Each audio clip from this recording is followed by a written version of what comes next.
ಇದ್ರ ಜೊತೆಗೆ ಮತ್ತೊಂದು ಕಡೆ ಚೀನಾ ತೆಗಿತಾ ಇರುವಂತಹ ಒಂದು ಖ್ಯಾತೆ, ಒಂದು ಕಡೆ ಪಾಕಿಸ್ತಾನವನ್ನ ಹ್ಯಾಂಡಲ್ ಮಾಡಬೇಕು, ಮತ್ತೊಂದು ಕಡೆ ಚೀನಾವನ್ನ ಹ್ಯಾಂಡಲ್ ಮಾಡುವಂಥದ್ದು ಕೂಡ ಒಂದು ತಲೆನೋವು ಭಾರತಕ್ಕೆ. ಸೊ ನೋಡಿ, ಇಲ್ಲಿ ಅಲ್ಲಿಂದನೂ ಕೂಡ ಸುಳ್ಳು ಸುದ್ದಿಯನ್ನ ಹರಡಿಸ್ತಾ ಇದ್ದಾರೆ.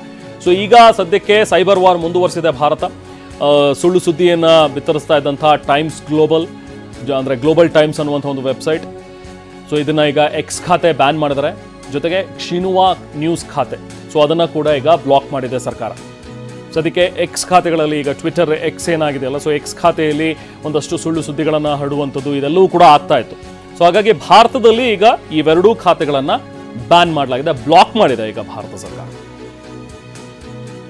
ಈ ಮುಂಚಿನದಲ್ಲೂ ಕೂಡ ನಡೀತಾ ಇರುವಂತಹ ಒಂದು ಸೈಬರ್ ದಾಳಿ ಏನಿದೆಯಲ್ಲ, ಸೈಬರ್ ವಾರ್ ಏನಿದೆಯಲ್ಲ, ಭಾರತ ನಡೆಸ್ತಾ ಇರುವಂತಹ ಒಂದು ಸೈಬರ್ ವಾರ್, ಅದರಲ್ಲೂ ಚೀನಾದ ಈ ಒಂದಷ್ಟು ಆ್ಯಪ್ಗಳು, ಅದರ ಮೂಲಕ ಒಂದಷ್ಟು ಲಿಂಕ್ಗಳನ್ನು ಬಿಡುವಂಥದ್ದು, ಹ್ಯಾಕ್ ಮಾಡುವಂಥದ್ದು, ಇವೆಲ್ಲವೂ ಕೂಡ ಆಗ್ತಾನೆ ಬರ್ತಾ ಇದ್ದು. ಸೊ ಹಾಗಾಗಿ ಆ ಡೇಂಜರಸ್ ಆ್ಯಪ್ಗಳು, ಚೀನಾ ಆ್ಯಪ್ಗಳೇನಿದ್ವು ಅವನ್ನೆಲ್ಲವೂ ಕೂಡ ಬ್ಲಾಕ್ ಮಾಡಾಗಿದೆ.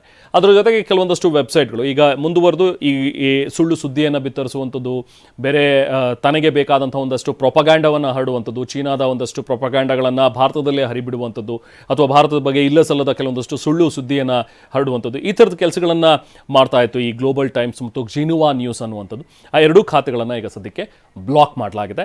ಎಕ್ಸ್ ಖಾತೆಯಲ್ಲಿ ಇವರ ಅಕೌಂಟ್ಸನ್ನು ಈಗ ಕ್ಲೋಸ್ ಮಾಡಿದ್ದಾರೆ, ಬ್ಲಾಕ್ ಮಾಡಿದ್ದಾರೆ ಸದ್ಯಕ್ಕೆ ಭಾರತದಲ್ಲಿ.